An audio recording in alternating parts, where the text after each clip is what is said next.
It has happened to me many, many times here that I say I'm from Bulgaria, and then I have to explain to people that we are actually in the European Union. So maybe to everybody who is listening to this podcast, Bulgaria is in the European Union.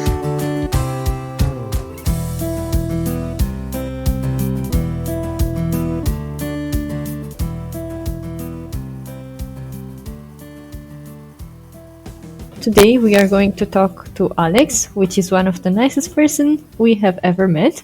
And we will start by asking you to say some words about yourself the way you wish to be presented to people. Yeah, this is funny. Thank you for the nice words. I was thinking always when you have to introduce yourself, how you introduce yourself according to the situation. So kind of depending also what you expect that people want to hear from you. It's really difficult to really introduce yourself. I mean, I'm so many things. And what defines me in the end. But right now I would say that I'm Aleks. I do come from Bulgaria. I guess this is important for our talk today.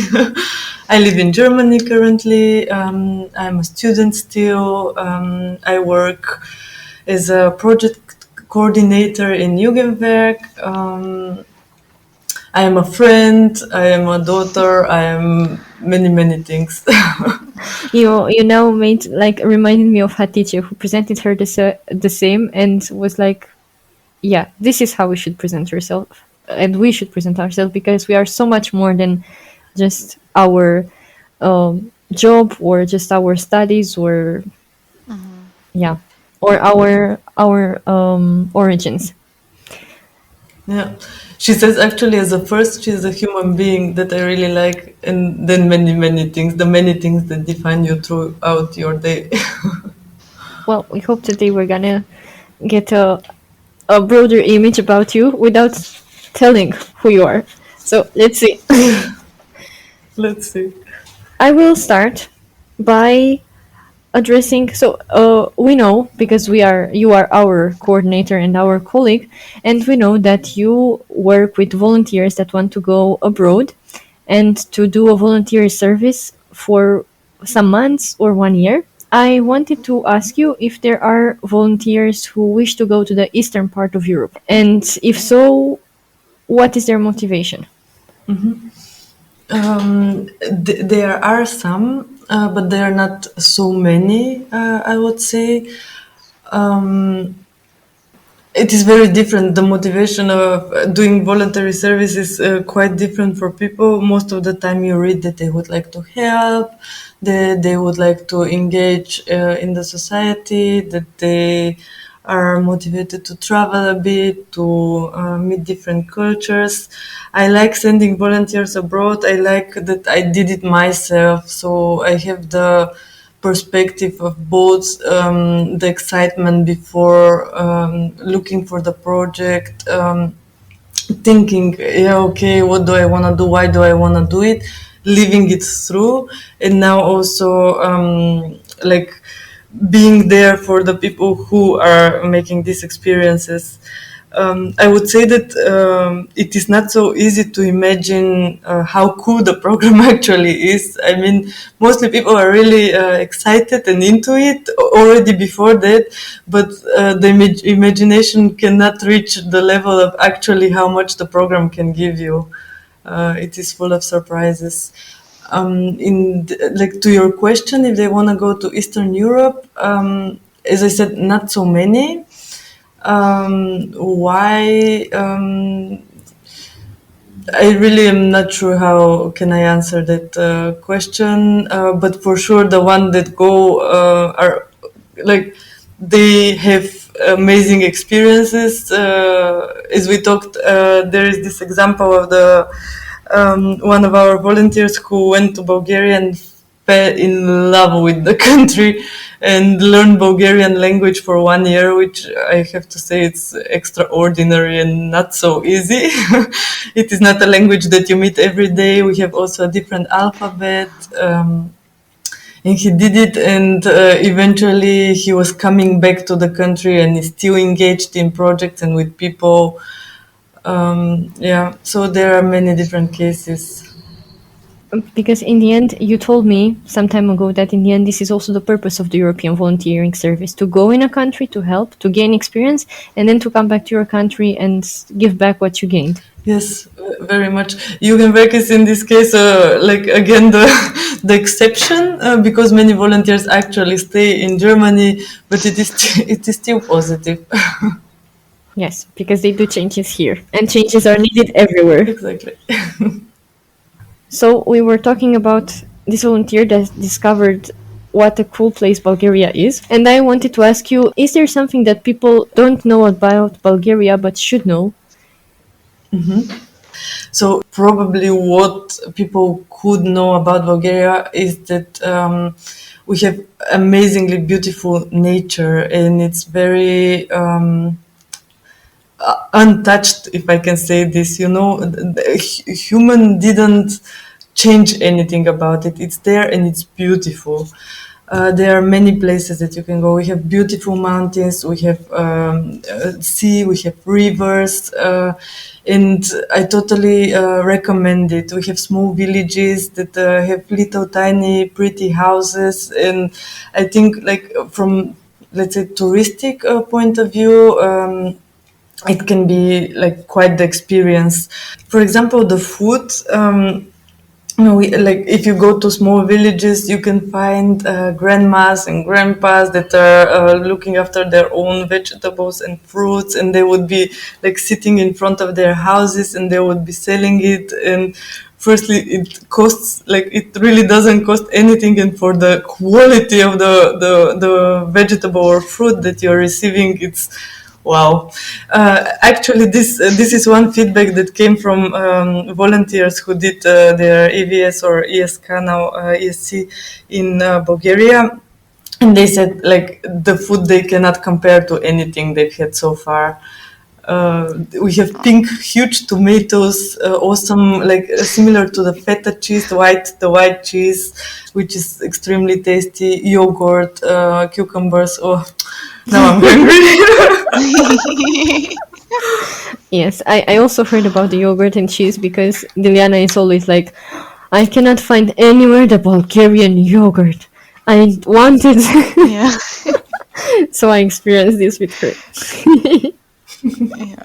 Even some brands that proclaim that this is Bulgarian yogurt, it's not. You taste it and it's totally different. So yeah, this is a must. You have to Yes, try it. the taste is really different. I don't know. You cannot compare it to anything. You just have to go there and taste it. That's This is the one thing. Another thing that I actually quite like, or people could know, is people take time. So the day is fast, the pace is quick, but somehow if you meet someone on the street, you would stop and talk. You know, so it might happen that when you're walking or driving around the city, you would see here and there randomly people in some corner sitting and talking to each other. This is something quite cool that now in my everyday life doesn't really exist, I think. Or I also don't stop people here around and talk to them randomly. Yeah, that's actually true. I also haven't experienced this here in Germany. But you're totally right. Also, when I see friends or even just acquaintances that I haven't seen for a long time, I just stop them and ask them, "Hey, how are you? What have you been doing?" And yeah, these little conversations sometimes can really brighten your day or bring you a lot of inspiration. That's really nice. Uh, you said about, so now we made like a little something. We talked about a little something that you would like people to know. Maybe you could also say like what is the image promoted, what is the image of Bulgaria promoted through the media, and how do you find it? Is it accurate? It really depends who you ask.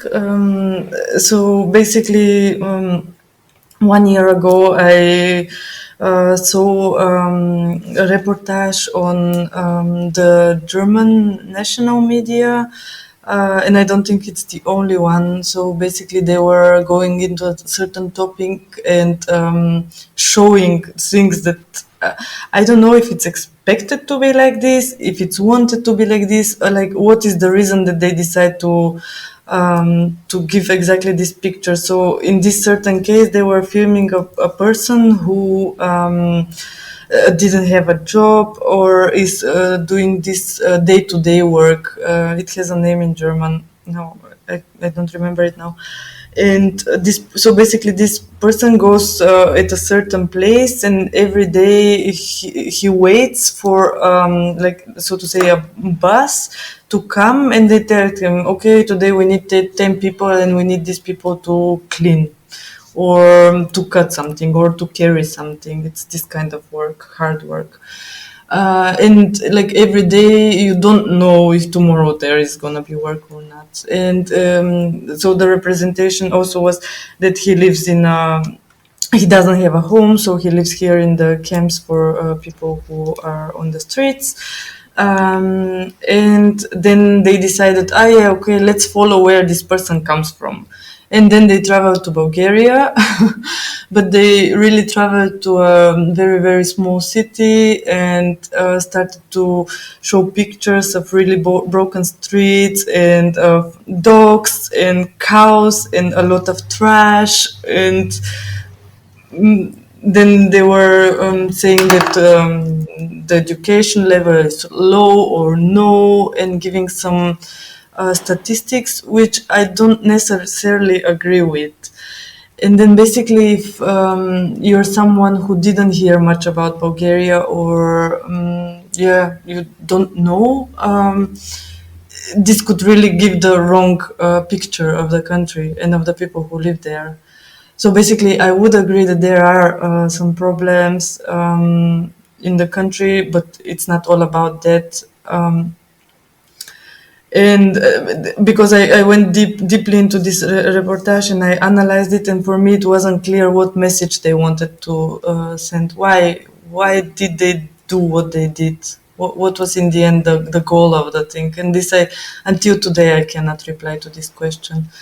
So quite often it happens like this, that the picture that is created shows us as less, as uneducated, as I don't know, somehow really poor. And this, I would imagine that it gives an effect when you come here in Germany, in my case, and then you say that you're from Bulgaria. The person who is sitting opposite of you immediately has an idea of you that actually is not.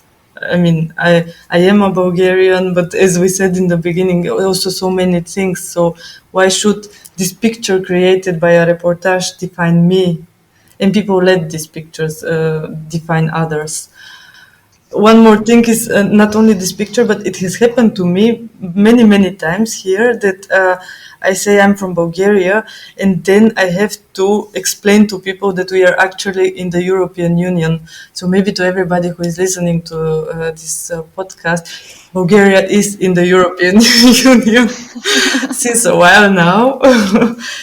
Because it goes always into like people who are in the administration, or when we have to prepare some documents, and then they always ask you for something extra, and you're like, no, we're in the European Union, it should be quite simple. Ah, really? Really? Are you sure? No. I'm not. Wow. Oh my god. And already it has been 13 years since we're in the European Union. So, Takes time. but I guess also that the representation of the country in the media leads people to think that we still don't cover the European standards of living, and this kind of excludes us from it. Yes, might be. Yeah. Might be the case. I wanted to ask you, Alex, like, how would you, if you had the chance now to do a documentary about Bulgaria, what would you choose to show in order to give an accurate image of your country? That's an interesting question. Actually, I never thought about this. I think I would show people, and I would give, I would ask people, I would talk to people, but with people, I mean, many people as possible and as many perspectives as possible. Because today maybe I'm telling you this and this would be my perspective. And if you talk to someone else, like let's say a grandma who has been living in Bulgaria for 80 years and has seen things and has lived through things and big changes also, what would she say? Would she say the same thing as I would say? I guess this is it's an example with what happened with Brexit and how the decision was taken, and if you take the different perspective, so from a person who is already older and saw it in another way, what they think and why they do decide that Brexit is a good idea, and then if you talk to a young person who still has so many things ahead and these opportunities that were given, let's say through one Erasmus Plus or ESC program, why would they want to continue this? But it's a decision that is taken already. Oi. Okay, thank you for that. And you're right. Maybe the thing that defines a country the most are its people in the end.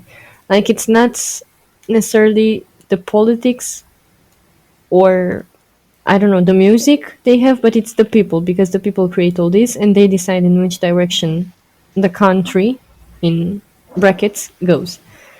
Yeah. I hope people do realize this. This is a very good summary. You know, we have now elections on Sunday. It's a big day for us, and it's a big discussion also who will go to vote. And I still see that there is this understanding that my vote doesn't matter anyway. Nothing would change, and I really think that we have this right. You have the right to say something. You have the right to vote. Then use it.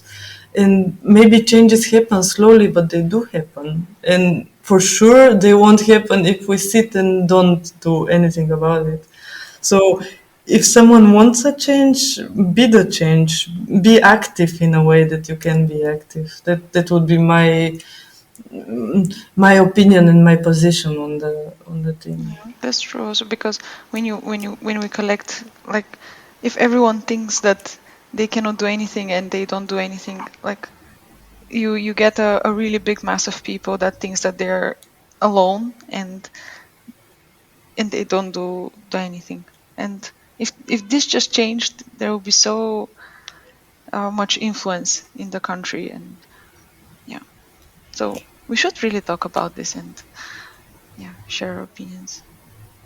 I was also these days I don't remember with whom, but I had a maybe with Tiliana, I don't remember well, but we had a discussion about protests and people who don't It want was to funny. with you, right? So Yeah, that there are people who don't want to go and protest because they say this won't change anything. actually, this was also a conversation that I had with my mother, talking about this, and she's also usually a progressive person. Like she also is a bit conservative, but more progressive. Like it's almost like say 60-40 or something like this. And we're talking about expressing your opinion, and exactly what Theo said, protests. And I was like, oh, this is such a good thing that people went out and protest, and they said what they're thinking. And my mother was like, yeah, but who will hear them? And by who she meant the government. She was like, yeah, the government will turn their backs, they won't do anything. And I was like, okay, but mom, the protest is not just for the government, it's also for the other people to hear that there is a problem and that those people are active and are welcoming, so other people can join and to discuss the problems. And then she was like, yeah, I never thought about this. Yeah. Or at least to raise awareness. Like you see people Yeah. protesting, maybe you don't think that that is wrong, but as you see people protesting and listening to you listen to their arguments, you realize, or maybe not realize, but just start thinking. And I think this is the point of change. Yeah, the seed is Just planted. Yeah, the seed is planted, and then when much drops collect, well, this person might think like, okay, let's dive in and let's see what's this, what's the problem, so they can discover. Yeah, I like this. And with the protest, like it is. I think it is a different opinions, but usually they are a bit. How to say? They make they cause some difficulties in the everyday life of the people. And this, when something is there in front of you, then you start seeing it. So, for example, they were closing streets and stuff like this, and this was causing a lot of negative reactions. I want to go to work. Why are they on the street? But then I was thinking, yes, that is how you get. I got your attention. Now listen to me. So it was interesting. It will show now, by the way. Maybe with your mother you can have another discussion, because I think now on Sunday it will show if there was some result already. How many people will go out and vote and how they will Yeah, but vote. also this Let's thing see. that also makes me happy is that a lot of people in social media talk about this, and they try to raise awareness, because now with this pandemic, like, the protests are there in the digital field. Yeah, that's also So true. yeah, I'm really happy about this, and I think that even if you somehow concentrate your attention towards nice things that are happening in the country, somehow also your inspiration comes, and you can say to yourself, yes, the change can be achieved,